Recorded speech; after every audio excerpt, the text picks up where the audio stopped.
लोग कहेंगे नबी को ये कुदरत कहां से है, नबी तो मजबूर है। अपनी किताबों में लिखा ना कि जिसका नाम मोहम्मद या अली है वो किसी चीज का मालिक व मुख्तार नहीं है, माअज़ल्लाह रब्बिल आलमीन। वो किसी और का नबी होगा जो मजबूर बन करके आया है। अल्हम्दुलिल्लाह हमारा नबी वो है जिसको खुदा ने कायनात में मुख्तार बना करके भेजा है। किसी और का नबी होगा कि जिसके पास इल्म नहीं होगा। हमारा नबी वो है कि जो पूरी कायनात का इल्म लेकर आया है। ये मैं नहीं कहता, ये कुरान कहता है। वो अल्लमका मा लम तकुन तालम, ऐ मेरे महबूब जो नहीं जानते थे मैंने तुम्हें सारा इल्म अता कर दिया। तो खुदा तो अपने महबूब को इल्म देने की बात करता है और ये कमबख्त कलमा पढ़ के घटाने की बात करता है, लेकिन ये नहीं जानता कि नूरे हक शमए इलाही को बुझा सकता है कौन? जिसका हामी हो खुदा। कुरान पाक ने फरमाया युरीदून लियुत्फिउ नूरल्लाहि बिअफ़वाहिहिम वल्लाहु मुतिम्मु नूरिही वलौ करिहल काफिरून। कुरान फरमाता है युरीदून लियुत्फिउ नूरल्लाहि बिअफ़वाहिहिम, ये मुशरिकीन, ये मुनकिरीन, ये आदाए दीन, ये दुश्मनाने दीन, ये चाहते हैं कि नूरे इलाही को, शमे इलाही को अपने मुंह की फूंक से बुझा दें। ये चाहते हैं। ये आज ही की बात नहीं, बहुत पहले से चला रहा है। मुंह की फूंक से बुझा दें, ये चाहते हैं। अब जरा मुझे आप बताइए, इतने लोग बैठे हुए हैं, हजरत लोगों को इस वक्त अलग रखिए। आप सब लोग जवान बूढ़े सब लोग मिल करके आइए और स्टेज पर खड़े हो जाइए। इसको हाइलोजन कहते हैं ना। जरा आइए और मुंह की फूंक फूंक से उसको बुझा दीजिए तो जाने। आइए सब लोग एक एक करके फूंक फूंक करते रहिए। जो 56 इंच का सीना लेकर के चलते हैं उनका भी सीना यहाँ पसीना पसीना हो जाएगा। लाइए, कहिए जरा फूंक से बुझाएं। इस फूंक से बुझाने पर मुझे अपने ज़माने तालिब इल्म का एक वाक़या याद आ गया। लतीफ़ा नहीं, ये वाक़या। वस्सलातु वस्सलामु अला मन कान नबिय्यन व आदम बैनल माइ वत्तीन व अला आलिहि तय्यबीन व अस्हाबिहिल मुतहहरीन व उलमाए उम्मतिही अजमाईन अम्मा बाद। फ़ौज़ बिल्लाहि मिनश शैतानिर रजीम। बिस्मिल्लाहिर्रहमानिर्रहीम। या अय्युहल्लज़ीना आमनुत्तक़ुल्लाह व कूनू मअस्सादिक़ीन। सदक़ल्लाहुल अज़ीम व सदक़ रसूलुहुन नबियुल अमीनुल करीम व नहनु अला ज़ालिका लमिनश शाहिदीन व शाकिरीन अल्हम्दुलिल्लाहि रब्बिल आलमीन। मिंबर पाक पर जलवा फरमा उलमाए किराम, तलबे उलूम नबुवत, हाज़रीन बावक़ार, अस्सलामु अलैकुम व रहमतुल्लाहि ताला व बरकातुहू।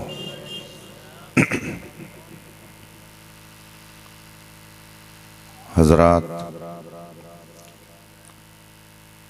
आज की ये बारौनक और पाकीज़ा बज़्म जिसमें हम और आप शरीक होकर उलमा के बयानात, शुअरा की नातख़वानी से अपने आप को महज़ूज़ कर रहे हैं, आप सब ने इसे जश्न ख्वाजा गरीब नवाज के उन्वान से मुनाक़िद किया है। काबिल मुबारकबाद हैं वो तमाम हज़रात जिन्होंने किसी भी तरह से इस नूरानी बज़्म को सजाने में हिस्सा लिया। रब ताला अपने करम से उन्हें दारैन की बरकतों से माला माल फरमाए। आप देख रहे हैं कि स्टेज पर बिहम्दिही ताला उलमा का एक जम्मे गफ़ीर है और ये आपकी हौसला अफजाई के लिए अपना कीमती वक्त दिए हुए है। रब ताला इनके फैज़ान से भी आप सबको माला माल फरमाए। मुझसे क़ब्ल आप सबों ने तकरीरें सुनी, नातें सुनी, मनक़बत के अशार सुने। थोड़ी देर के लिए मैं भी आपके दरमियान हूँ, आपका ज़्यादा वक्त नहीं लूँगा। गिरामी मर्तबत मौलाना हशमुल्लाह साहब सिद्दीकी ज़ीदा हब्बू ने इस प्रोग्राम के लिए बहुत पहले से राब्ता कर रखा था। उनके पुर इसरार लहजे को देखकर मुझे आपके दरमियान हाजिर होना पड़ा। रब ताला उन्हें भी इसका सिला अता फरमाए। आइए मुस्तफ़ा जान रहमत सरवर कायनात फ़ख्र मौजूदात नबी मुकर्रम शफ़ी मुअज़्ज़म सल्लल्लाहु अलैहि वसल्लम की बारगाह क़ुद्स में दुरूद व सलाम का नज़राने अक़ीदत पेश करें और पढ़ें। अल्लाहुम्मा सल्लि अला सय्यिदना व मौलाना मुहम्मद मअदिल जूद वल करम व आलिहिल किराम अजमईन।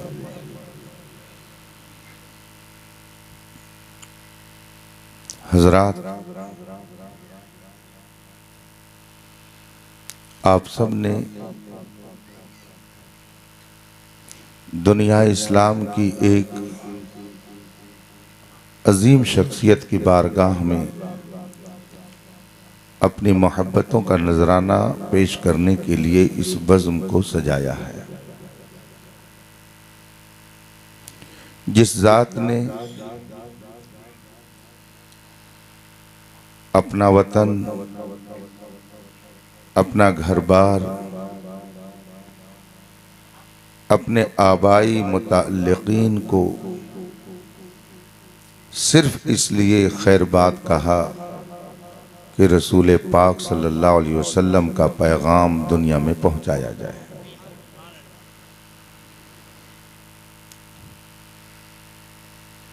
दीन के लिए वतन छोड़ देना, दीन के लिए अपने ख़ानदान से दूर हो जाना, दीन के लिए अपनी आबाई ज़मीन को तज देना, ये सबके बस की बात नहीं है। रब जिसे मुंतखब फरमाता है वही इस तरह के अजीम कारनामे अंजाम देता है। ख्वाजा ख्वाजगा, ख्वाजा हिंदुस्तान हुजूर ख्वाजा गरीब नवाज रज़ी अल्लाह ताला अन्हु को अल्लाह तबारक व तआला ने बेशुमार खूबियों के साथ मुंतखब फरमा लिया था। जिसे अल्लाह को कोई अहम काम लेना होता है उसे उस तरह की खूबियां अता कर देता है और फिर उनकी शख्सियत में इतनी कशिश और इतना खिंचाव रख देता है कि लोगों के दिल खुद ब खुद उसकी तरफ माइल हो जाते हैं। नबियों की आमद, वलियों का सिलसिला, अगवासो अक़ताब की तख्लीक, बल्कि कुल कायनात, ये सब के सब खुदा की मार्फत हासिल करने के लिए और कराने के लिए पैदा की गई है। इमाम अहले सुन्नत आला हज़रत मुजद्दिद दीन व मिल्लत इमाम अहमद रज़ा फ़ाज़िल बरेलवी रज़ी अल्लाह ताला अन्हु ने फरमाया है, या खुदा तुझ तक है सबका मुंतहा। ये अहले सुन्नत का बुनियादी अकीदा है। सबका मतलूब, सबका महबूब, सबका मकसूद, सबका मर्जे खुदा की ज़ात है। चूँकि इमाम मुल असफिया और इमामुल मुत्तकीन है अपने ज़माने के ख्वाजा गरीब नवाज, इसलिए सूफिया का ये कौल ज़रूर याद रखिए। वो फरमाते थे ला मकसूदा इल्लल्लाह, ला मौजूदा इल्लल्लाह, ला मतलूबा इल्लल्लाह। अल्लाह के अलावा हमारा कोई मतलूब नहीं, अल्लाह के अलावा हमारा कोई महबूब नहीं। हमारा महबूब हकीकी अल्लाह है। हर सुन्नी सैल अकीदा का यही ईमान है और उसका यही अकीदा है कि कायनात में जो कुछ होता है सब खुदा की मशीयत और उसके चाहने से होता है। कुरान करीम में अल्लाह तबारक व तआला ने इरशाद फरमाया मा तशाऊन इल्ला अन यशा अल्लाहु रब्बुल आलमीन, तुम कुछ नहीं चाहते बस वही जो खुदा चाहता है। फ़आलु लिमा युरीद, वो जो चाहता है करता है। बल्कि एक मकाम पर कुरान करीम में फरमाया गया ऐ खेती करने वालों, खेती तुम करते हो, काश्तकारी तुम करते हो। अल्लाह फरमाता है अअंतुम तज़रऊन अम नहनु ज़ारिऊन, खेती तुम करते हो कि हम करते हैं। कुरान फरमाता है कि बज़ाहिर तुम बीज ले जाकर खेत में डाल देते हो, लेकिन अगर मैं उसे न उगाऊं तो देखे कौन सी ताकत उगा देती है। अगर मैं बारिश न बरसाऊं तो देखे कौन सा साइंसदां बारिश बरसा देता है। अगर मैं हवाओं के झोंके न चलाऊं तो देखे कौन सा बड़ा साइंसदां है जो हवाओं के झोंके चला देता है। और अगर मैं खेतों में हरियाली न पैदा करूं तो देखे कौन है जो खेतों में हरियाली पैदा कर देता है। अअंतुम तज़रऊन अम नहनु ज़ारिऊन, अल्लाह फरमाता है खेती तुम करते हो कि हम करते हैं। अल्लाह फरमाता है कि खेती तुम नहीं करते, खेती हकीकत में हम करते हैं। तुम्हारी खेतियों में लहलहाने का जो माहौल पैदा होता है ये तुम नहीं पैदा करते हो, ये हम पैदा करते हैं। हाँ, अलबत्ता तुम्हारा हम पर एतमाद और भरोसा है। तुमने हमारे भरोसे अपने घर के सामान को ले जाकर के खेत में डाल दिया। तुम्हारे घर के अंदर गल्ला रखा हुआ था, तुम्हारा मुझ पर भरोसा है, इस भरोसे पर तुमने ले जा करके अपने घर के गल्ले को जमीन के नीचे दफन कर दिया, इस भरोसे पर कि अल्लाह एक दिन इसमें सब्जे उगाएगा।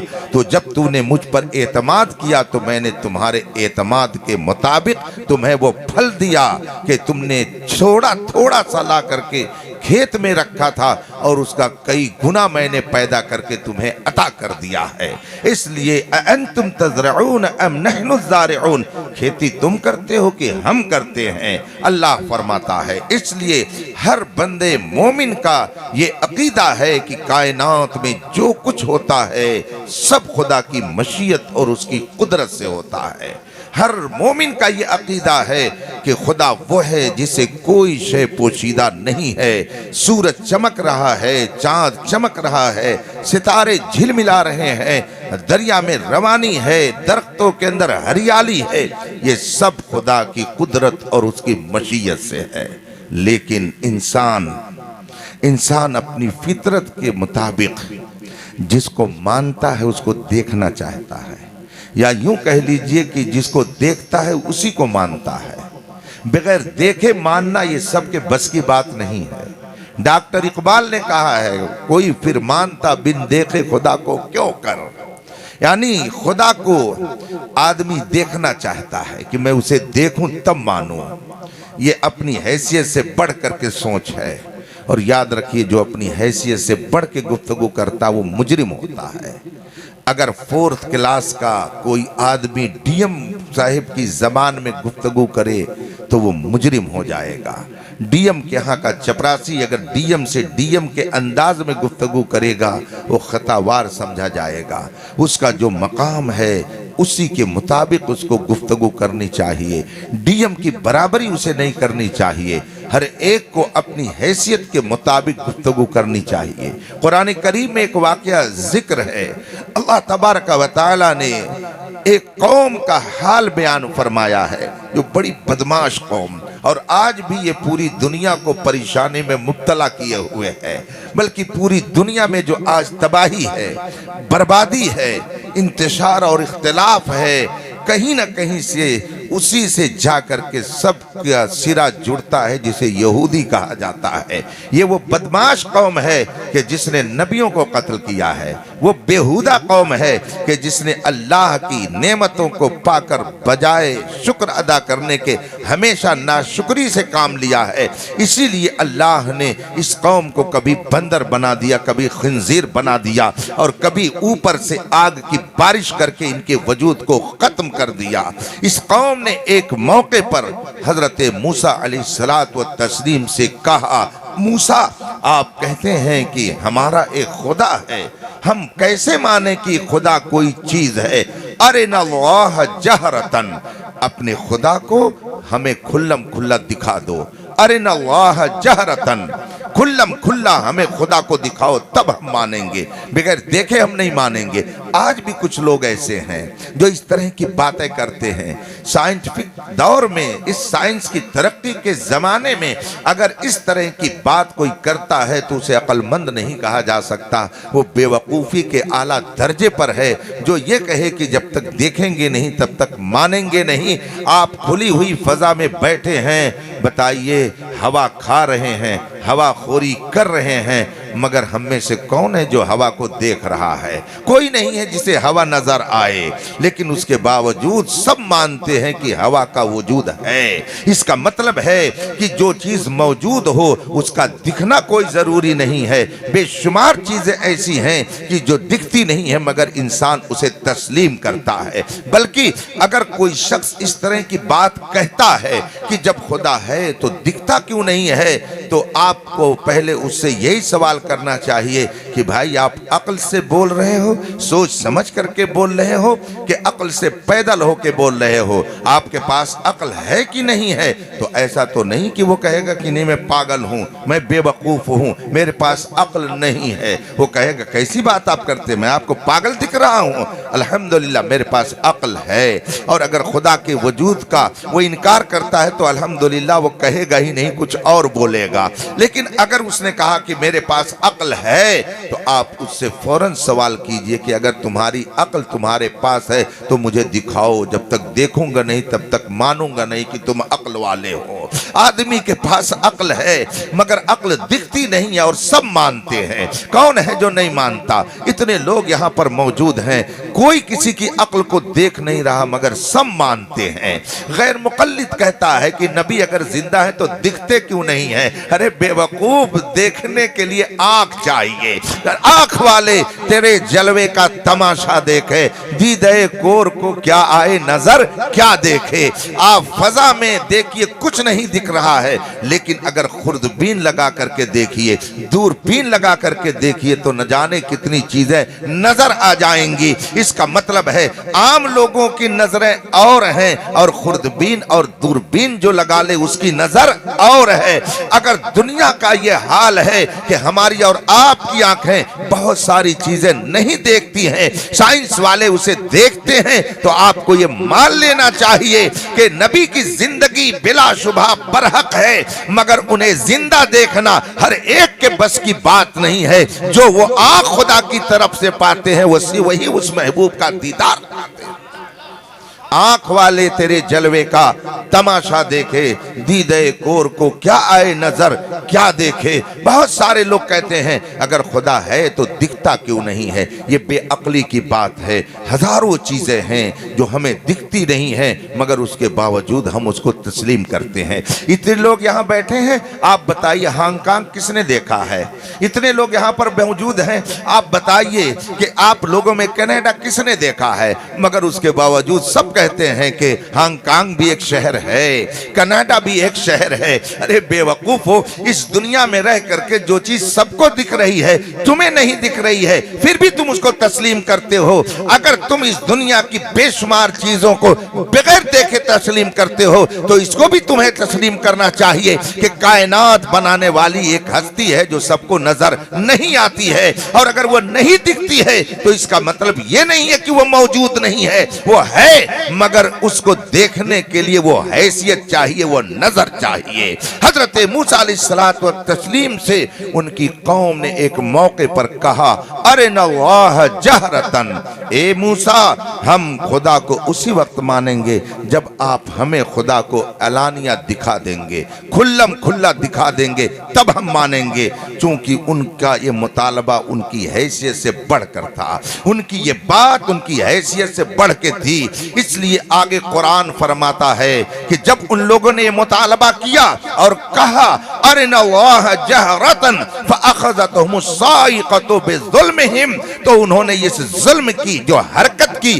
और नबी से नाजायज मुतालबा जो किया, इस जुल्म की बुनियाद पर, इस शनी और कभी हरकत की बुनियाद पर ऊपर से आग के शोले बरसे और ऐसे तमाम मुतालबा करने वालों को आग ने जला करके खाकिस्तर कर दिया। आज भी कुछ लोग नबी के बारे में जबान दराजी करते हैं और अहले सुन्नत के उलमा से कहते हैं ये दिखाओ वो दिखाओ। अगर उस जमाने के लोग नबी से अपनी हैसियत से बढ़ करके मुतालबा करते थे तो उन्हें जला करके खुदा खाकिस्तर कर देता था। आज भी खुदा ऐसा कर सकता है, मगर उसका ऐलान है मा कान अल्लाहु लियुअज़्ज़िबहुम व अंत फीहिम, ऐ मेरे महबूब जब तक तू जलवागर है मैं तेरी उम्मत को आम अजाब में मुब्तला नहीं करूंगा। इसीलिए इमाम अहमद रजा ने फरमाया, नजदी उसने तुझको मोहलत दी कि इस आलम में है, काफिरों मुर्तद पे भी रहमत रसूलुल्लाह की। तो अगर आज कोई अजाब इलाही से बचा हुआ है तो वो ये न समझे कि हम हक पर हैं, ये मेरे मुस्तफा का करम है कि अजाब इलाही से बचे हुए हैं। तो मैं ये कह सकता हूं कि अगर कोई अजाब इलाही से बचा है तो मेरे नबी के सदक़े में, और अगर लुक़मा खा रहा है तो नबी के सदक़े में। और हम तो अपने माथे की आंखों से देख रहे हैं कि नबी तो बड़ी अजीम जात है। बहुत सारे लोगों को कुर्सियां मिलती हैं तो नबी के वफादारों के सदक़े में मिलती हैं। समझ समझ के समझ को समझो, समझ समझना भी एक समझ है। नबी के वफादारों के सदक़े में बहुत सारे लोगों को कुर्सियां मिलती हैं, इख्तिदार मिलता है। जब उनके गदा भर देते हैं शाहाने ज़माना की झोली, मुहताज का जब ये आलम है, मुख्तार का आलम क्या होगा। अपनी हैसियत से बढ़ करके जो गुफ्तगू करता है वो मुजरिम होता है। ये पैगाम आपको भी मैं देना चाहता हूँ, आपकी हैसियत अलग है, उलमा का दर्जा अलग है, औलियाए किराम की हैसियत अलग है। आप अपनी हैसियत के मुताबिक गुफ्तगू करेंगे तो फैज़ व बरकत पाएंगे, और अगर अपनी हैसियत से बढ़कर गुफ्तगू करेंगे तो अजाब में मुब्तला कर दिए जाएंगे। हजरत सैयदना उमर फारूक आजम खलीफे दोम अमीरुल मोमिनीन रज़ियल्लाहु ताला अन्हु ने इरशाद फरमाया कि तुम अपने हाकिम का, अपने अमाल का मुहासबा अपने हाकिम से करते रहो। अगर तुम्हारे ऊपर हाकिम अदल इंसाफ वाला है तो इसका मतलब है कि तुम्हारे अमाल दुरुस्त हैं, तुम्हारा किरदार दुरुस्त है, तुम्हारी गुफ्तार दुरुस्त है, तुम्हारा अकीदा दुरुस्त है, तुम्हारे अखलाक सही है, तुम्हारा किरदार पाकीज़ा है। और अगर जालिम मुसल्लत कर दिया जाए तो समझ लो कि तुम्हारा अखलाक बिगड़ चुका है, तुम्हारा किरदार बिगड़ चुका है। ये मैं नहीं कहता, ये अमीरुल मोमिनीन हजरत सैयदना उमर फारूक आजम रज़ियल्लाहु ताला अन्हु ने फरमाया है कि अपने अमाल का मुहासबा अपने हाकिम से करते रहो। आज अगर आप अजाब में मुब्तला हैं तो आपको ये सोचना पड़ेगा कि मेरे किरदार में कहीं गंदगी तो नहीं आ गई है और मेरे अकीदे में कहीं बदबू तो नहीं पैदा हो गई है, वरना क्या वजह है करोड़ों की तादाद में रहने के बावजूद जिल्लत और रुसवाई का मुंह देखना पड़ रहा है। और आज से कब्ल कम थे मगर फिर भी रब्बे कदीर ने उनके रोबो दबदबे को दुनिया पे कायम रखा था। इसलिए आपको यह समझना पड़ेगा कहीं ऐसा तो नहीं कि हम अपनी हैसियत से बढ़ करके बात कर रहे हैं तो अब हम पर यह अजाब तो खुदा नहीं भेज रहा है कि हमें जला दे, किसी को खिंजीर बना दे, किसी को बंदर बना दे। हाँ, अलबत्ता बंदरों को आपके काटने के लिए भेज दे, ऐसा किया जा सकता है, ऐसा हो सकता है। कहीं ऐसा तो नहीं कि अगर कोई मुसल्लत है तो हमारी गलतियों की वजह से, और मैं ये समझता हूँ यकीनन हमारी गलतियों ही का नतीजा है। कुरान इरशाद फरमाता है, मा असाबकुम मिन मुसीबा फबिमा कसबत ऐदीकुम, तुम्हें जो भी मुश्किल पहुंच रही है ये सब तुम्हारे करतूत का नतीजा है। बताइए, जिस ख्वाजा गरीब नमाज की बदौलत गांव गांव कलमा पढ़ा जा रहा है, जिस ख्वाजा गरीब नमाज की बदौलत गांव गांव मिंबरों मेहराब कायम है, जिस हुजूर ख्वाजा गरीब नमाज की बदौलत कलमा तैयबा पढ़ने की सआदत मिली है, एक बेवकूफ कहता है कलमा पढ़ने के बावजूद वो क्या देते हैं। अरे बेवकूफ, तुझको अगर कलमा भी नसीब हुआ है तो अपने बाप दादा की तारीख उठा करके देख, ये कलमा भी अगर तू पढ़ता है तो ख्वाजा गरीब नवाज की मेहनतों का नतीजा है।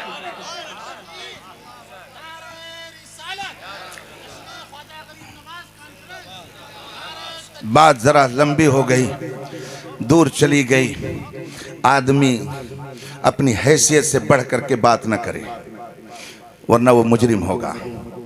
आजकल देखा जाता है दुकान पर बैठे हुए हैं और वलियों पे तबर्रा कर रहे हैं, हालांकि अगर उनके ईमान का थर्मामीटर लेकर के जायजा लिया जाए तो पता चलेगा कि ये जीरो पर हैं, मगर ख्वाजा गरीब नवाज की शान में गुस्ताखी करने के लिए तैयार हैं। जाहिले मुतलक हैं मगर उलमा पर तबर्रा करने के लिए तैयार हैं। कुछ नहीं आता है, सिद्दीक अकबर को मोमिन साबित करने और काफिर साबित करने की बहस छेड़े हुए हैं। ये कयामत की निशानी है, ये कयामत की निशानी है। इसलिए रफ़ीक़ान मोहतरम, अगर आपने आज जश्न ख्वाजा गरीब नवाज की इस बज़्म को सजाया है तो यह आपकी खुशनसीबी है, इसलिए कि अल्लाह के महबूबों के नक्शे कदम पर जो चलेगा वही राह रास्त पर माना जाएगा। इमाम अहमद रजा ने फरमाया है, तेरे गुलामों का नक्शे कदम है राह खुदा, वो क्या बहक सके जो ये सुराग लेके चले। वो बहक नहीं सकता है जो औलिया के नक्शे कदम पर चलेगा, वो गुमराह नहीं होगा जो औलिया के तरीके पर चलेगा, वो कभी बदअकीदा नहीं होगा जिसके दिल में औलिया की अजमत पाई जाएगी। बल्कि मैं तो आगे बढ़कर ये कहता हूँ कि इस जमाने में जिसके दिल में इमाम अहमद रजा की सच्ची अकीदत होगी वो कभी बहक नहीं सकता है, वो कभी गुमराह नहीं हो सकता है। इसलिए कि इमाम अहमद रजा गौसे आजम की करामत, ख्वाजा गरीब नवाज की इनायत, मखदूम पाक की तवज्जो, साबिर पाक कलियरी की दुआ, बल्कि कुल बुजुर्गों की अमानत का नाम है। इसीलिए किसी शख्सियत पर किसी ने हमला किया, इमाम अहमद रजा ने मैदान में आकर कहा, सन किल के रजा है खंजरे, खूंखार बर्कबार, आदा से कह दो खैर मनाए नशर करें। मुझे गाली दो चलेगा, मगर जिस ख्वाजा गरीब नवाज ने हिंदुस्तान में एक पाकीज़ा माहौल बर्पा किया है, अगर उनकी अजमत से खिलवाड़ करोगे तो तुम्हारी सारी दास्तान को चौराहे पर ला करके बयान करके तुम्हें इस तरह से नंगा किया जाएगा कि तुम कहीं मुंह दिखाने के काबिल नहीं रहोगे। जब इस वफादारी के साथ कोई मैदान में आता है तो दुनिया कहती है डाल दी कल्ब में अजमत मुस्तफा सैयदी आला हजरत पे दरूद पाक पढ़े, अल्लाहुम्मा सल्ली अला सय्यदना व मौलाना मुहम्मद मादिन जूद वल करम व आलिहि किराम अजमईन। हजरात, मैं गुफ्तगू ये कर रहा था कि कुछ लोग कहते हैं कि खुदा अगर है तो दिखता क्यों नहीं है, खुदा अगर है तो हमें दिखता क्यों नहीं है। ये अपनी हैसियत से बढ़ करके बात करते हैं। इन पर भी अजाब आ सकता है, मगर नबी की रहमत ने इनको अजाब से बचा रखा है। तेरा खाएं तेरे गुलामों से उलझें, बड़े बेहया खाने गुर्राने वाले। नबी का खा करके गुर्राने का काम न कीजिए, नबी का खाकर गुनगुनाने का काम कीजिए। जो नबी की खाता है और गुनगुनाता है तो उसका दिल भी चमकता है, उसका किरदार भी चमकता है। और जो नबी की खा के गुर्राता है वो यहाँ भी जलील और रुसवा होता है और वहाँ भी जलील और रुसवा किया जाएगा। इसीलिए इमाम अहमद रजा ने फरमाया, आज ले उनकी पनाह, आज मदद मांग उनसे, कल ना मानेंगे कयामत में अगर मान गया। खुदावंदे कुद्दूस सबका मतलूब है, सबका महबूब है, सबका मकसूद है। आला हजरत फरमाते या खुदा तुझ तक है सबका मुंतहा, सबका मुंतहा, सबका मकसूद दरबारे खुदाबंदी में पहुंचना है। हर बंदे मोमिन, हर सुन्नी सही अकीदा का यही अकीदा है, कायनात में जो कुछ होता है सब खुदा की कुदरत से होता है। औलाद खुदा देता है, इज्जत खुदा देता है, जिल्लत खुदा देता है, खुशी खुदा देता है, गम खुदा देता है। हमारे यहाँ शिर्क का कोई तस्वुर नहीं है। वो कोई और होगा कि जिसके यहाँ खुशी बांटने वाली हस्ती कोई और होगी और गम देने वाली जात कोई और होगी, इल्म तकसीम करने वाला कोई और होगा, दौलत देने वाला कोई और होगा। मगर हमारे यहाँ ऐसा नहीं है। ला इलाहा इल्लल्लाह, खुदा के अलावा कोई माबूद नहीं है। हमारा माबूद वही है और वो मजबूर नहीं है कि उसने किसी को अपना शरीक बना लिया हो कि तुम इल्म बांटो, तुम दौलत बांटो, तुम इख्तिदार बांटो, तुम इज्जत बांटो। सब खुदा देता है, इस पर हमारा ईमान है। कुरान फरमाता है वमा बिकुम मिन निअमतिन फमिनल्लाह, तुम्हें जो कुछ भी नेमत मिलती है सब खुदा की तरफ से है। नेमत छोटी हो या बड़ी हो सब खुदा देता है, इस पर हमारा ईमान है, इस पर हमारा ईमान है। जो लोग अहले सुन्नत के अकीदे को समझ नहीं पाते वो कहते हैं कि ये लोग शिर्क में मुब्तला हैं, ये कब्र परस्त हैं, ये कब्र पुजवा हैं। इधर आओ प्यारे, हुनर आजमाएं, तू तीर आजमा हम जिगर आजमाएं। आओ बैठो तो अब हम बताते हैं कि शिर्क कहते किसको हैं। आज से तकरीबन 15 साल पहले की बात है। केरला में एक साहब को शौक चर्राया और उन्होंने मुनाजरे का चैलेंज कर दिया और फिर मुझे खलीलाबाद जमदा शाही से बुलाया गया। मैं केरला गया और उनके एक साहब बॉम्बे से बुलाए गए और उन्होंने सोचा कि आज तो हम इन सुन्नियों को ज़ेर करके अपनी फतह का झंडा लहरा के जाएंगे। उन्होंने गुफ्तगू शुरू की, होगा ये शिर्क है, वो शिर्क है, ये शिर्क है। मैंने उनसे पूछा कि पहले आप शिर्क की तारीफ़ कीजिए, उसकी डिफिनेशन क्या है डिफ़ाइन कीजिए, तब आगे बात बढ़ेगी। बहुत देर तक जनाब परेशान रहे मगर वो शिर्क की तारीफ़ नहीं कर पाए और आखिर में वो जिस जिल्लत के साथ उठे हैं आज भी यूट्यूब पर उसको सुना जा सकता है। 10-12 साल पहले की बात है। दावनगीरा कर्नाटक में एक गैर मुक़ल्लिद ने सर उभारा और उसने कहा कि बड़ी मुनाजरे की नौबत आ गई। फिर मुझे याद किया गया और मैं कर्नाटक के दावनगीरा शहर में गया। 5-6 उनके मौलवी जमा थे और इधर से गुफ्तगू मैं कर रहा था और उन्होंने यही शुरू किया कि ये शिर्क में मुब्तला, वो शिर्क में मुब्तला। फिर उसके बाद में सारी गुफ्तगू सुन करके मैंने उनसे कहा कि आप पहले हमको शिर्क की तारीफ़ करके बताइए। 45 मिनट तक बेचारा वो लैपटॉप में तलाशता रहा मगर उसे शिर्क की तारीफ़ नज़र नहीं आई। आप इसको भी व्हाट्सएप पे यूट्यूब पर सुन सकते हैं कि किस कदर जिल्लत और रुसवाई का ऐसे लोगों को सामना करना पड़ा। ये कह देना आसान है कि ये शिर्क है। एक साहब कहने लगे तुम लोग बुजुर्गों को दूर से पुकारते हो, ये शिर्क है। मैंने कहा अगर ये शिर्क है तो फिर तो हजरत सैयदना उमर फारूक आजम रज़ी अल्लाह ताला अन्हो ने भी शिर्क कर दिया, वो भी नहीं मुसलमान रह सकते हैं। उसके कान खड़े हो गए, कहा क्या कह रहे हैं? मैंने कहा मैं जो कह रहा हूँ वो सही कह रहा हूँ। उमर फारूक आजम का दौरे खिलाफत था। आप अपने दौरे खिलाफत में मकामे नेहामंद में एक काफिला भेज चुके थे लश्कर इस्लाम को जिहाद के लिए। मस्जिद नबवी में हजरत सैयदना उमर फारूक आजम खुतबे के लिए खड़े थे और खुतबा देते देते आपने मस्जिद नबवी से मदीने तैयबा में यही से पुकारा, या सारिया, या सारिया, अल जबल, अल जबल, ऐ सारिया, ऐ सारिया, पहाड़ की तरफ देखो, पहाड़ की तरफ देखो। जब खुतबे से फारिग हुए, नमाज जुमा हो गई, बाद हजरात ने पूछा अमीरुल मोमिनीन खुतबे के दौरान ये बेरब्त जुमला कहां से आपने इस्तेमाल कर दिया? बात करते करते आपने कहा या सारिया अल जबल, या सारिया अल जबल। ये जुमला आपने बेरब्त खुतबे में कहां क्यों इस्तेमाल किया?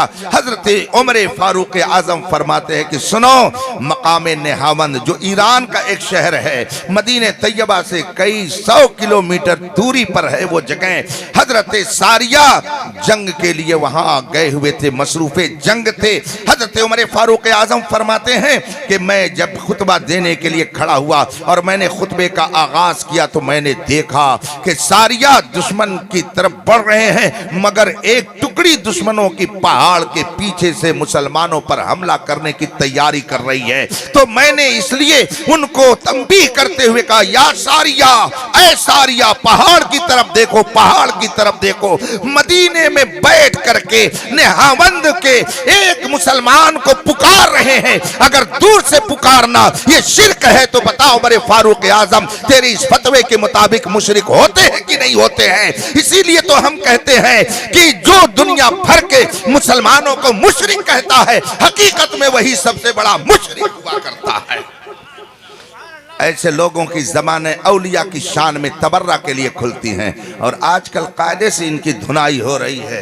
इन्होंने सऊदिया में जो नंगा नाच नाचना शुरू कर दिया है और हरमैन तैयबैन को जो अपने बाप की इन्होंने जागीर समझ लिया है कि औरतों को नचाएं और ट्रंप के सामने उनको नाचने का मौका दें, उनकी दस्तबोसी औरतों से कराएं। ये समझते हैं कि बाप की जागीर है। दुनिया बेदार हो रही है और सुन्नियों कभी भी ऐसे बदअकीदों की दोस्ती को अपने सामने कुछ भी मत समझना। ऐसे लोग कभी ना आपकी कौम के वफादार हो सकते हैं, ना आपके मजहब के वफादार हो सकते हैं, ना मुल्क के वफादार हो सकते हैं। ऐसे लोगों से हमारा कोई रिश्ता नहीं है जो कौम की इज्जत को भी लूटे, मजहब भी लूटे, लोगों का ईमान भी लूटे, हत्ता की सहाबा को भी जो मुशरिक कहे। ऐसे लोगों से बदतर कोई कौम नहीं हो सकती है। ये मैं नहीं कहता, ये हकीकत बोल रही है। हम अगर बुजुर्ग के मजार को चूम ले, ये शिर्क कर रहा है। और ये ट्रंप साहब की दस्तबोसी औरतों से करवाएं तो ये कार्य सवाब हो रहा है। यहाँ इनकी जबानें गुंग हो जाती हैं और इनके मुंह में दही जम जाता है। तो मैं कहता हूँ कुछ तो है जिसकी पर्दादारी है, यूं कोई बेवफा नहीं होता। बुजुर्गों से दूर करने के लिए तुम हमेशा शिर्क व बिदअत के फतवे लगाते हो, मगर अपने घर की इन हरकतों पर तुम्हारी जबान नहीं खुलती है, तुम गूंगे बन जाते हो। इसका मतलब है तुम औलिया के दुश्मन हो, कौम मुस्लिम के दुश्मन हो। तभी तुम औलिया की ताजीम को शिर्क कहते हो और जो औलिया की ताजीम करते हैं तुम उनको मुशरिक समझते हो। लेकिन हकीकतों के सामने से पर्दे उठ रहे हैं, समझने वाले समझ रहे हैं और अल्हम्दुलिल्लाह अपने ईमान की हिफाजत का सामान फराहम कर रहे हैं। बात दूर चली गई, जरा फिर दूर चली गई। हमारा अकीदा है जो कुछ देता है खुदा देता है, इज्जत खुदा देता है, दौलत खुदा देता है। तो अगर उसने अपने किसी बंदे को दौलत दिया तो क्यों एतराज? कोई एतराज नहीं। कहा किसी बंदे को अगर उसने हुस्न दे दिया, कहा कोई एतराज नहीं। तो हमने कहा अगर ख्वाजा गरीब नवाज को अल्लाह ने मदद करने की ताकत दे दी तो कलेजा क्यों फटने लगा? हजरत मखदूम पाक को आसेब दूर करने की अल्लाह ने ताकत दे दी तो आपका कलेजा क्यों फटने लगा? हजरत सैयदना सालार मसूद गाजी की बारगाह में जाकर कोढ़ जैसे मर्ज से शिफा पाने वाले अगर ये कहें कि सैयदना सालार मसूद गाजी को अल्लाह ने कोढ़ के मर्ज से शिफा की ताकत दे दी है और वहां से कोढ़ जैसे मर्ज से नजात मिलती है, तो आपको एतराज क्यों होता है? आपको दौलत खुदा ने दिया तो आपको कोई एतराज नहीं है। हुकूमत अल्लाह ने सऊदिया के कब्जे में दे दी है, कोई एतराज नहीं है। और अगर हम ये कहें कि अल्लाह ने अपने महबूब को पूरी कायनात दे दी है तो आपका कलेजा फटने लगता है।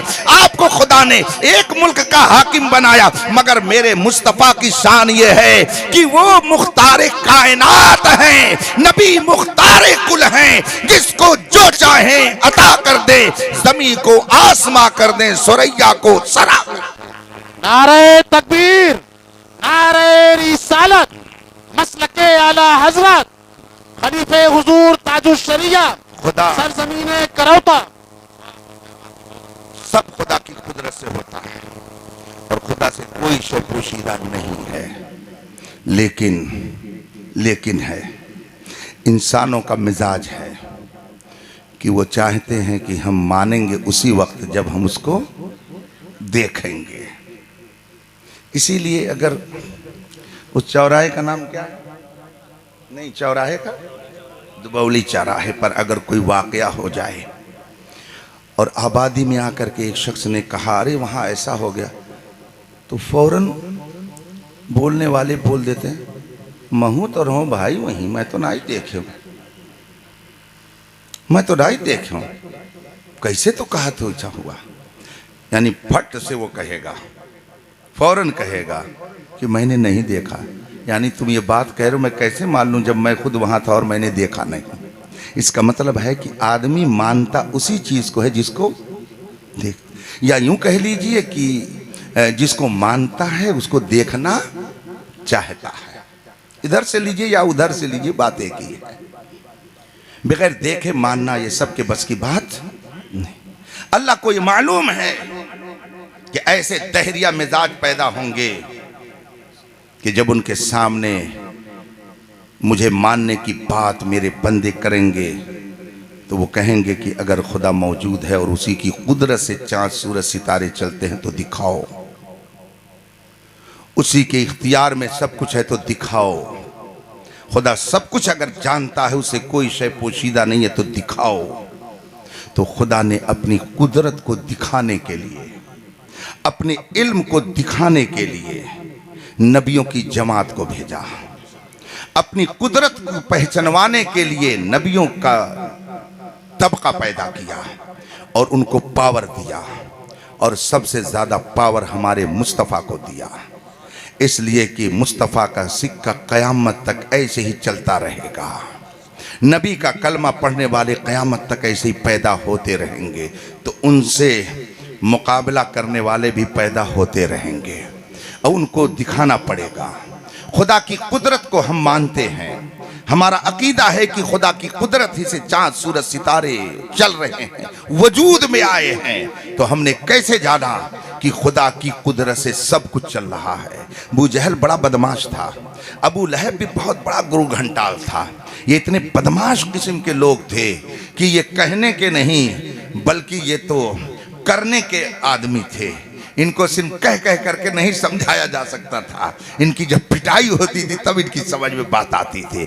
आए और कहा है नबी, अरे मोहम्मद अरबी तुम नबी हो, खुदा तुमको नबी बना करके भेजे हुए है। हाँ बेशक मैं अल्लाह का नबी हूँ। अच्छा तो बताओ मेरी मुट्ठी में क्या है, बताओ क्या है, मैं लेकर के आया हूँ, बताओ क्या है। इसका मतलब है कि एक मुशरिक काफिर भी ये समझता है कि जो नबी होता है वो गैब का इल्म रखता है, वो गैबता होता है, वो जानता है कि जो नबी होता है वो पावर ले करके आता है। खुदा की कुदरत से ये सब हो रहा है। मगर आपने जाना कैसे कि खुदा की कुदरत से सब कुछ हो रहा है?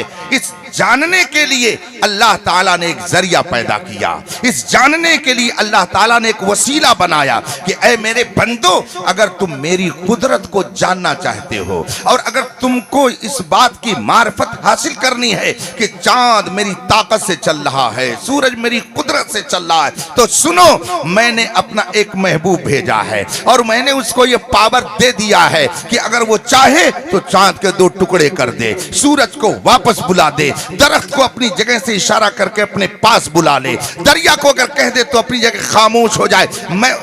मैंने उस बंदे को ये कुदरत दे करके भेजी है। वो खुदा नहीं है, वो मेरा महबूब है। मेरे उस महबूब और मेरी उस शानदार मखलूक की कुदरत को देख लो, तुम्हें मेरी कुदरत का इल्म हो जाएगा। इसका मतलब है कि नबी जो कुदरत दिखाता है वो खुदा की मार्फत कराता है। जो नबी की कुदरत का इनकार करता है हकीकत में वो खुदा की कुदरत का मुनकिर हो जाया करता है। हमारा अकीदा है कि खुदा से कोई शय पोशीदा नहीं है। खुदा आलिमुल गैब व शहादा है। खुदा सब जानता है, मगर इस अकीदे में मजबूती कैसे आएगी, कैसे आपके दिल पर इत्मीनान की कैफियत पैदा होगी कि खुदा से कोई शय पोशीदा नहीं है। तो खुदा ने बंदों के इत्मीनान के लिए अपने नबी को गैब का खजाना दे करके भेजा और कहा, महबूब जाओ, अगर कभी जरूरत पड़े या तुम्हारे इल्म का कोई इम्तिहान ले तो तुम उस इम्तिहान में 100% कामयाब रहोगे। और मैं इतना इल्म तुमको दे देता हूं कि कायनात की कोई शय तुमसे पोशीदा नहीं रहेगी। अब जिसकी किस्मत में ईमान लिखा होगा वो ईमान ले आएगा। चुनांचे तारीख ये बताती है कि जब मैदाने बद्र में मक्के के कुफारो मुशरिकीन ने आकर जंग की और अल्लाह ने मुसलमानों को गलबा दिया, 313 सहाबा एक तरफ थे, 1000 का लश्कर जर्रार एक तरफ था। अल्लाह ने मुसलमानों को मदद दी। कुरान में इसका जिक्र है, वलक़द नसरकुमुल्लाहु बिबद्रिन व अंतुम अज़िल्ला। अल्लाह ने बिलाशुबहा तुम्हारी मदद की मैदाने बद्र में जबकि तुम बहुत थोड़ी तादाद में थे। अल्लाह ने तुम्हारी मदद की उस वक्त जब तुम कमजोर थे, तुम्हारे पास ताकत नहीं थी। कुरान ने उस वाक़े को जिक्र किया है और ऐसी मदद हुई कि दुश्मन मारे भी गए, काटे भी गए, जलील भी किए गए और कुछ लोग बंदी भी बनाए गए, कैदी भी बनाए गए। मैं लफ्ज़ देव नहीं बोल रहा हूँ भाई, सिर्फ बंदी बोल रहा हूँ, इसलिए मुझ पर एतराज मत कीजिएगा। कुछ बंदी भी बनाए गए, कैदी भी बनाए गए और वो मुस्तफ़ा की बारगाह में लाए गए। उन कैदियों में जानते हैं कौन कौन लोग थे? सबका नाम तो बर वक्त ज़हन में नहीं, लेकिन हजरत अब्बास जो रसूल पाक के सगे चचा हैं वो भी कैदी बना करके लाए गए, क्योंकि वो भी कुफारे मक्का के साथ अपने भतीजे मुस्तफ़ा जाने रहमत से मुकाबला करने के लिए आए थे। सहाबा के साथ जंग करने के लिए आए थे, उनको भी गिरफ्तार कर लिया गया। अब जब वो मदीने में लाए गए, जितने कैदी थे सब मदीने में हाजिर हैं। रसूल पाक ने एक नज़र डाली, ये फला है, ये फला है, ये फला है। देखा तो चचा जान भी उन्हीं में मौजूद हैं जिनको कैदी बना करके लाया गया है। और कुफारे मक्का के साथ वो आए थे मुसलमानों पर हमला करने के लिए। उनके साथ मिल करके अल्लाह के रसूल सल्लल्लाहु अलैहि वसल्लम ने सहाबा से मशवरा किया कि बताइए इनके साथ क्या सलूक किया जाए, इन कैदियों के साथ कौन सा बर्ताव किया जाए। हर एक ने अपने अपने तौर पर मशवरा दिया। अल्लाह के रसूल सल्लल्लाहु अलैहि वसल्लम ने फरमाया, ये मेरे चचा हैं, ये अब्बास ये मेरे चचा हैं। उस वक्त उनका ईमान जाहिर नहीं था, वो कुफारो मुशरिकीन के साथ थे, आए थे हमला करने के लिए। फरमाया रसूल पाक ने, ये मेरे चचा हैं, ऐसा करो इनको कोई सजा ना दो, इनसे कह दो कि इतना माल दे दें और इनको छोड़ दिया जाएगा, फिदिये में इतना पैसा दे दें और इनकी छुट्टी है, ये मक्का जा सकते हैं, इतना पैसा ये दे दें, ये जा सकते हैं। सहाबा ने जाकर के हजरत अब्बास से कहा कि पैगंबर इस्लाम सल्लल्लाहु अलैहि वसल्लम का आपके बारे में ये फैसला है, आप इतना पैसा दे दीजिए, इतनी रकम आप पेड कर दीजिए, आप आजाद हैं और कोई सजा आपको नहीं दी जाएगी, इसलिए कि आप रसूल पाक के चचा हैं तो इतना लिहाज किया जाएगा। ये रसूल पाक ने फैसला फरमाया है। जब ये फैसला हजरत अब्बास ने सुना, फौरन नबी के पास गए। नबी तो मानते नहीं थे, अगर नबी मानते तो कलमा पढ़ चुके होते।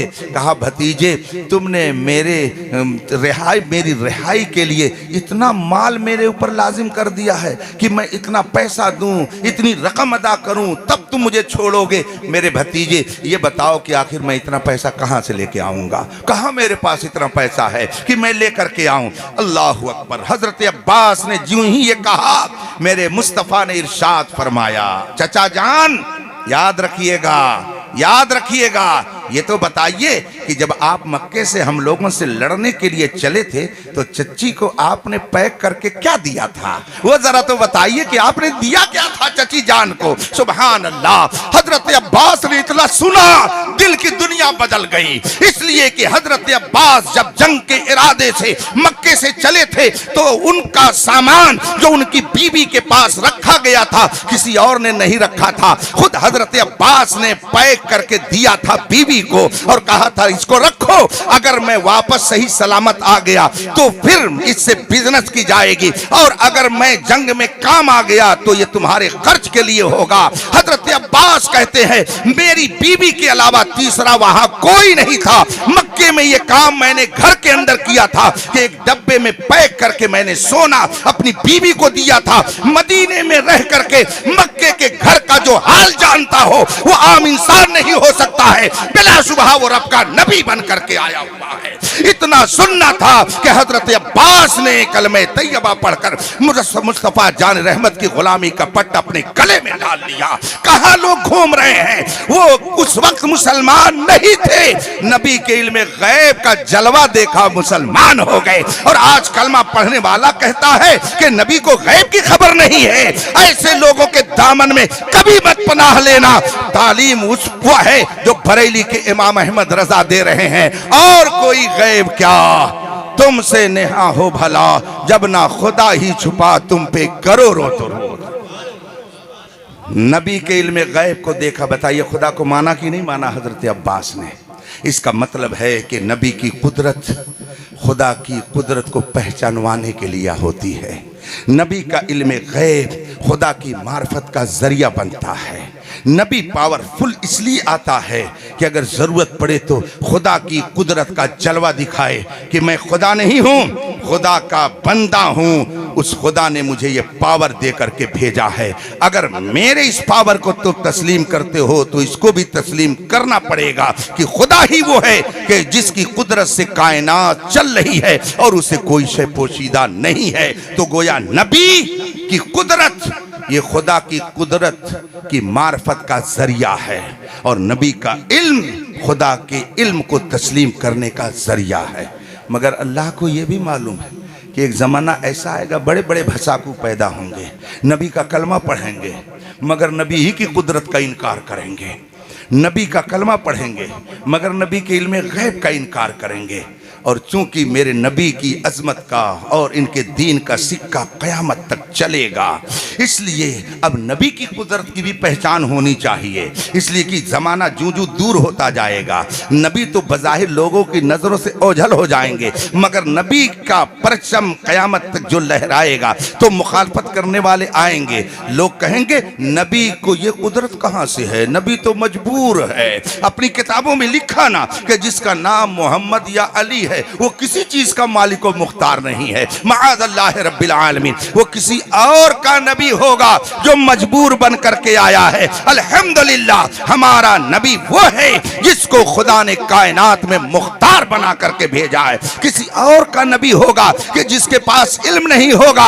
हमारा नबी वो है कि जो पूरी कायनात का इल्म लेकर आया है। ये मैं नहीं कहता, ये कुरान कहता है, वो अल्लमका मा लम तकुन तअलम। ऐ मेरे महबूब, जो नहीं जानते थे मैंने तुम्हें सारा इल्म अता कर दिया। तो खुदा तो अपने महबूब को इल्म देने की बात करता है और ये कमबख्त कलमा पढ़ के घटाने की बात करता है, लेकिन ये नहीं जानता कि नूरे हक शमए इलाही को बुझा सकता है कौन, जिसका हामी हो खुदा। कुरान पाक ने फरमाया युरीदूना लियुत्फिउ नूरल्लाहि बिअफ़वाहिहिम वल्लाहु मुतिम्मु नूरिही वलौ करिहल काफिरून। कुरान फरमाता है युरीदूना लियुत्फिउ नूरल्लाहि बिअफ़वाहिहिम। ये मुशरिकीन, ये मुनकिरीन, ये आदाए दीन, ये दुश्मनाने दीन, ये चाहते हैं कि नूरे इलाही को, शमे इलाही को अपने मुंह की फूंक से बुझा दें। ये चाहते हैं, ये आज ही की बात नहीं, बहुत पहले से चला रहा है। मुंह की फूंक से बुझा दें, ये चाहते हैं। अब जरा मुझे आप बताइए, इतने लोग बैठे हुए हैं, हजरत लोगों को इस वक्त अलग रखिए। आप सब लोग जवान बूढ़े सब लोग मिल करके आइए और स्टेज पर खड़े हो जाइए। इसको हाइलोजन कहते हैं ना। जरा आइए और मुंह की फूंक फूंक से उसको बुझा दीजिए तो जाने। आइए सब लोग एक एक करके फूंक फूंक करते रहिए। जो 56 इंच का सीना लेकर के चलते हैं उनका भी सीना यहाँ पसीना पसीना हो जाएगा। लाइए, कहिए जरा फूंक से बुझाएं। इस फूंक से बुझाने पर मुझे अपने ज़माने तालिब इल्म का एक वाक़या याद आ गया। लतीफ़ा नहीं, ये वाक़या है, बिल्कुल सच्चा वाक़या है। एक तालिब इल्म अल-जामिअतुल इस्लामिया रौनाही, जहाँ मैं पढ़ता था, फैज़ाबाद ज़िले में। अल-जामिअतुल इस्लामिया बहुत बड़ा इदारा अहले सुन्नत का है। बेशुमार उलमा वहाँ के फारिगीन पूरी दुनिया में दीन का काम कर रहे हैं। आज से तकरीबन 35 साल पहले की बात है, मैं वहाँ पढ़ता था। इत्तेफाक से जिस कमरे में मैं था वो पूरी बिल्डिंग ही जो पुराने ज़माने की थी और छत उसकी बहुत नीची थी।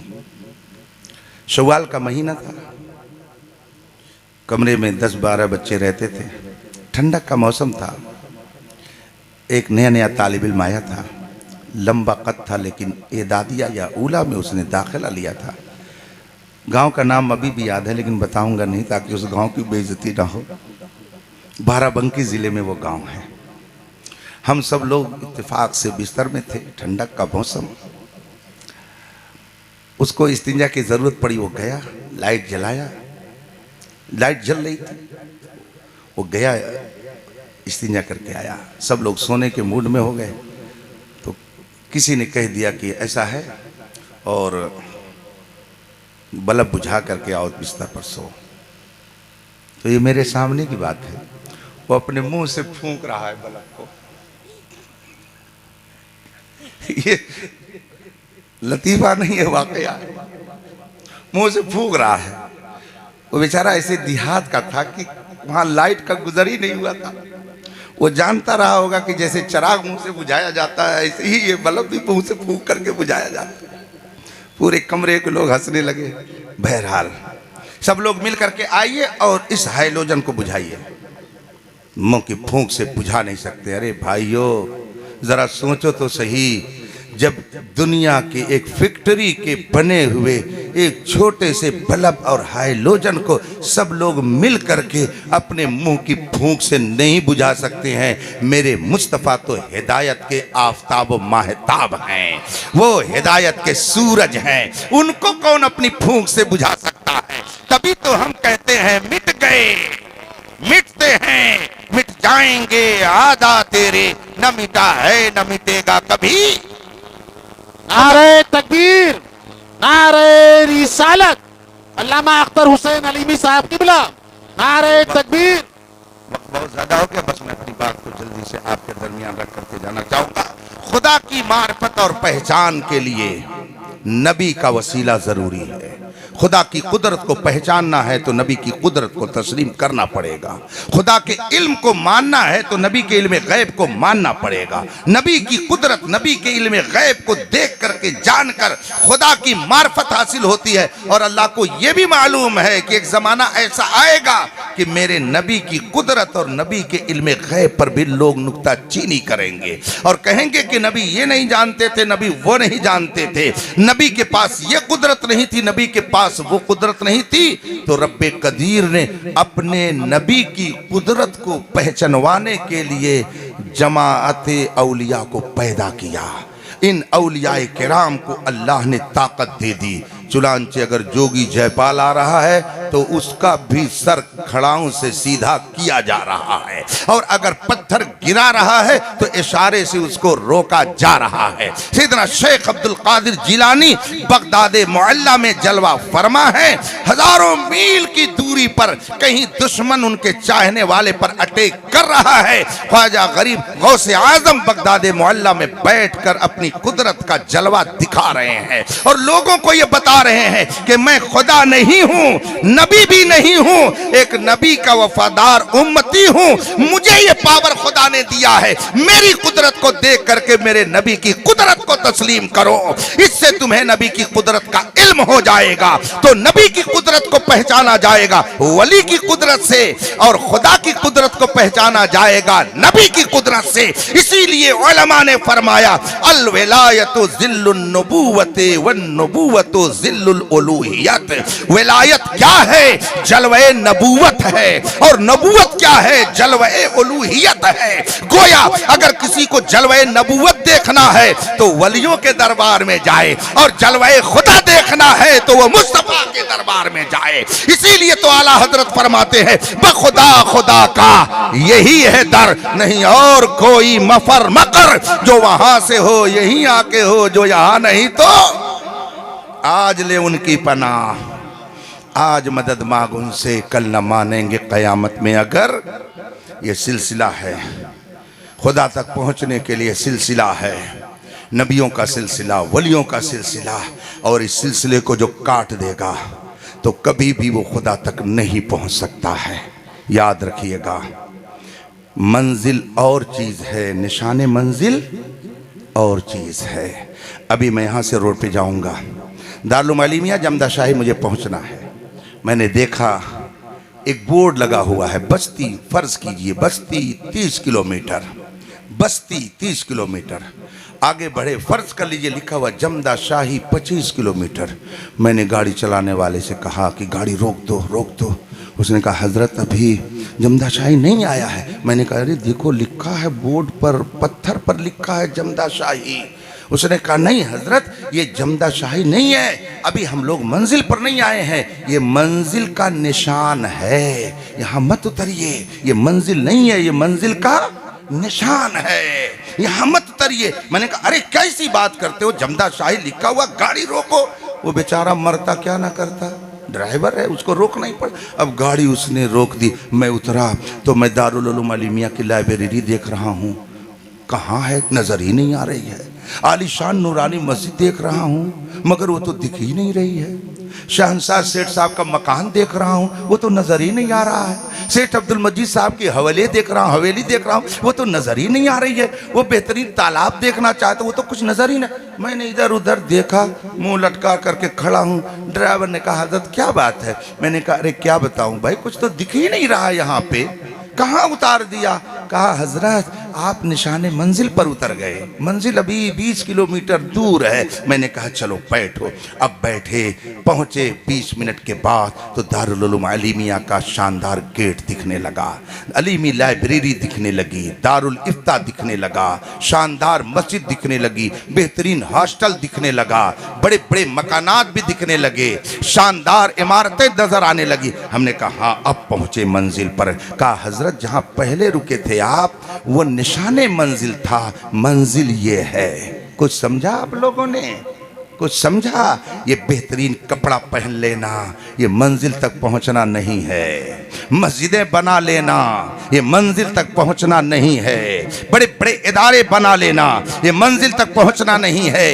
ये इदारे, ये दारुल उलूम, ये मदरसे, ये शानदार आपके मकानात, ये बेहतरीन गाड़ियां, ये उम्दा लिबास, ये सारी चीजें जो आपको अल्लाह ने दी हैं, इसको मंजिल मत समझिए, ये निशाने मंजिल है। मंजिल तो बारगाह है मुस्तफ़ा है। इसीलिए डॉक्टर इकबाल ने कहा था ब मुस्तफ़ा बरसा खेशरा के दी हमबूस, अगर बऊ न रसीदी तमाम बूला हबीब। अपने को मुस्तफ़ा की बारगाह का गुलाम बना दो।